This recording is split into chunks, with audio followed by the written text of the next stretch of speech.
All right, we begin, though, with our big story here. The White House today placing blame on a particular insurgent group for that deadly drone attack in Jordan that killed 3 U.S. service members. Take a listen. We believe that the attack in Jordan was planned, resourced, and facilitated by an umbrella group called the Islamic Resistance in Iraq, which contains multiple groups, including Kataib Hezbollah. Well, this happening as the U.S. is readying its response to that attack. A U.S. official telling ABC News the retaliatory strikes will be carried out over the course of several days against multiple targets. But officials still have not confirmed whether any of those targets will actually be inside Iran. Iran has denied any involvement in that deadly drone attack, but President Biden is saying that Tehran is responsible for arming these proxy groups. And joining me now for more on this is our ABC News contributor and former State Department official, Stephen Ganyard. So, Steve, thank you so much for being here with us. We appreciate your time. And look, now that the White House has identified this group that they believe is responsible, what can you tell us about these kinds of umbrella groups, right? It's several different militias under one umbrella, but also what kind of resources might they be getting from Iran? Yeah, Ken, I actually read that as we don't really know who did it, but we know that it was a group, probably either Iraqi or Syrian, that is sympathetic to Iran. So I think that the White House is signaling there is we don't exactly know who did it, but we know that they're part of the groups who've been conducting these attacks. So we know that throughout Syria, throughout Iraq, you have all of these groups that are sympathetic to the Iranians, sometimes run by Hezbollah, sometimes operating independently. But these are the shadowy groups, small groups that can take these very inexpensive drones and conduct attacks. So very inexpensive weapons that the Iranians can easily bring in over the hills to Iraq. So this isn't something that's hard for these militia groups. It is hard for the U.S. because finding out who did this, it could be somebody just in a pickup truck, drives in, gets the drone in, and does these attacks. Wow. Well, the president has said that he knows how he wants to respond, right? But what considerations does he have now in terms of how this will be carried out? Are you at all concerned that the longer the U.S. waits, that Iran could possibly move some assets? Yeah, the White House has been very clear in the past few days that they don't want a direct confrontation with Iran, and so we shouldn't expect any retaliatory strikes on Iran itself. So because the president doesn't want to risk further inflaming what's going on in the region, the 3 separate wars that are going on within the region, he is going to do things that will appear to be almost pinpricks. It's almost like whack-a-mole because, as we said, these very small groups, maybe there are 10 people, maybe 20 people. It's not like these are big runways and bases, big cantonment areas that the U.S. can go after. So it's taking time for the White House to build a target list, to find where these guys are on the ground and be able to present a list of targets to the president where the president's going to be assured that, yes, this will be a response to what happened. Yes, it may have some effect in deterring these groups in the future from attacking U.S. troops, but it's not going to pull Iran into a direct confrontation with the U.S. So it's a very narrow path that the White House is trying to walk, and preventing further inflaming the wars that are in the region. Well, so can I follow up on that? If you talk, about how they might appear to be pinpricks, right? I guess that you're trying to say they could be really precise attacks, right, that the U.S. might carry out. And we've been talking a lot about deterrence in the region as well, but it appears that so far what the U.S. has done to deter any of these Iranian proxies isn't quite working. It's not, and I don't know of anybody who thinks that until Iran feels the punch in the nose that they're really going to modify their behavior. So for the Iranians, this is great. They have 3 sets of proxies in the regions. They have the Houthis, they have Hamas, and they have Hezbollah, and they all do their bidding for Iran against Israel, against the United States, against Saudi Arabia, against UAE. But Iran never pays a price. So they will supply these groups with weapons, with money, but the retaliation is never against Iran. Until Iran feels a punch in the nose, they're probably not going to modify their behavior, and we're going to continue to see these attacks. Meanwhile, the administration will try to come to a peaceful solution in Gaza. It seems they're pushing the Israelis now towards something that will acknowledge a Palestinian state.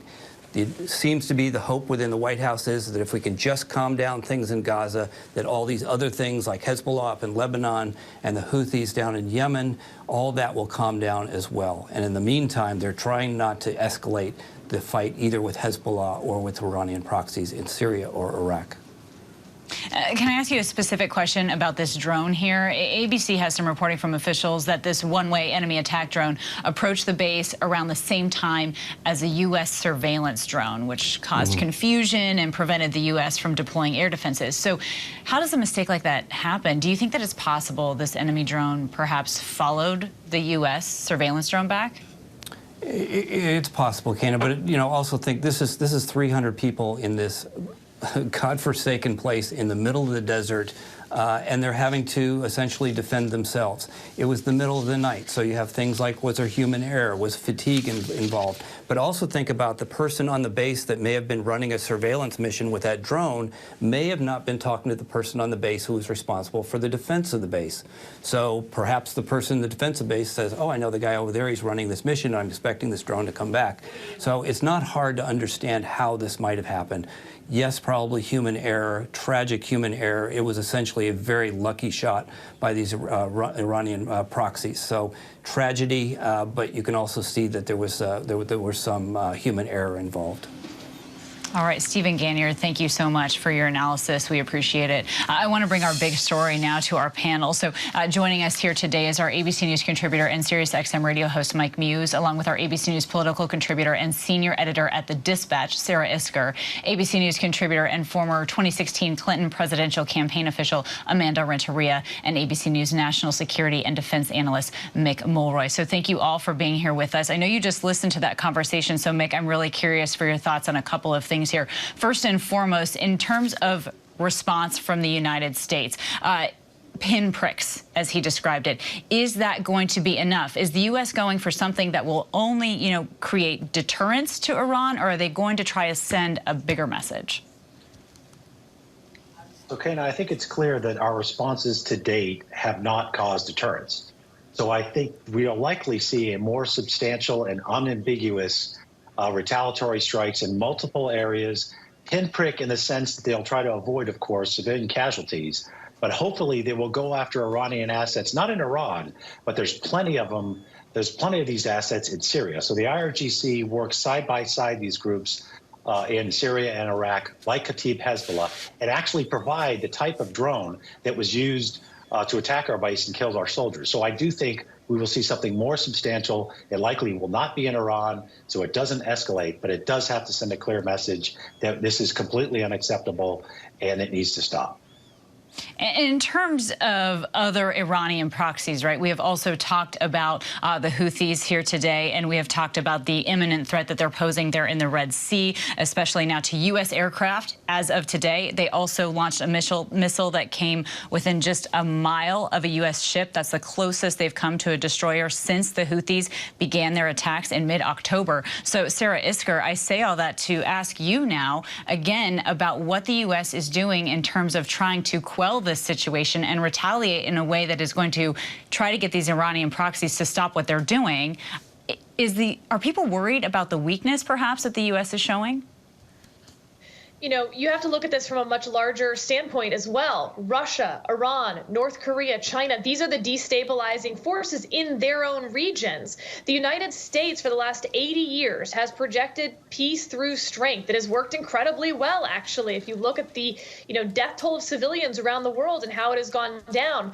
But Americans do not have the will to play that role anymore. And that's very clear to these destabilizing forces. Again, whether it's Iran or Russia, look at what's going on in Ukraine and Israel. That is because these world forces do not believe that America will do anything about it.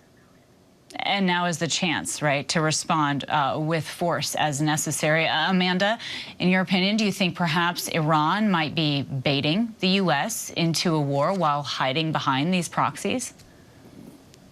I do, and I think people are wondering around the world, to Sarah's point, on whether or not Biden can juggle a chaotic election as well as what's happening overseas. And this is where he does need to lean on the experience of his team, figure out how to both communicate and educate an American people about what is happening.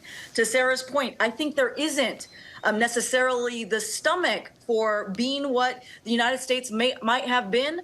And the truth is, there is a journey that he has to take people on in order to be able to take on what's happening around the world. And that's why this careful navigation of how to talk about it and how we are going to respond to it as a country is a really important moment for this administration.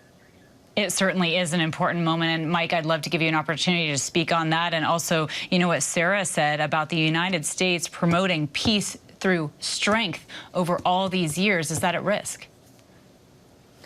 I want to put both Sarah and Amanda into conversation with each other because Sarah is absolutely right. Peace through strength is always what kept our adversaries at bay. And Amanda's absolutely right, too, as well, in the sense of the geopolitical landscape is looking at President Biden to see if he can balance a chaotic election process. As they both were talking, Kana, what came to my mind is that America is most vulnerable to national security risks during the transition of power. And thinking about, just to use Amanda's words, how chaotic our election process has been up to this point, I actually do think that they are now seeing this as a very vulnerable time period for us as well, as President Biden has to fight the Ukraine-Russian war, as he's also, too, looking at what's happening with the conflict with Hamas and with Israel, looking at what's happening in the Red Sea, but then also, too, now looking at what these Iran proxy groups are doing to us. We are most vulnerable right now, and they are willing to take advantage of it. So it is important that President Biden strikes very forcefully, but tactfully, so we don't engage in a direct conflict with Iran.